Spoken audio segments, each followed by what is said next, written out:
While defense deals between the U.S. and India took center stage during Indian Prime Minister Narendra Modi's visit to Washington last week, on the sidelines they also spoke about bilateral trade. I've talked repeatedly about the need for both governments to be impatient about setting a goal of $500 billion in trade and investment between the United States and India. The U.S. Commerce Department says trade with China reached more than $690 billion in 2022. But with a China favoring deficit of $383 billion.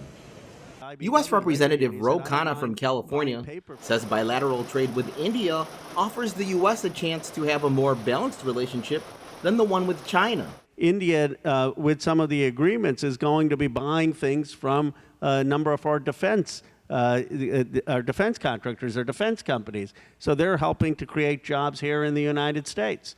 And that is where we need to learn from the mistake made with China, which was an unreciprocal trade agreement. The U.S. is encouraging businesses away from China and promoting what's called friendshoring, or doing more business with countries that are political and economic allies like India.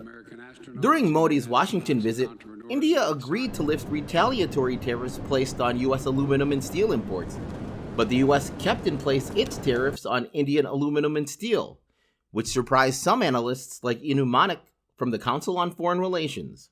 India got a pretty raw deal, and it's quite surprising that the Biden administration did not do anything to remove these tariffs as a signal of support for its growing relationship with India. Manik also says India needs to cut regulations to create a more welcoming environment for U.S. investment. India's had many longstanding restrictions on foreign direct investment.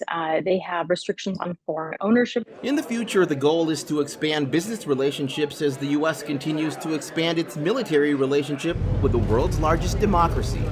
Chris Casquejo, VOA News, Washington.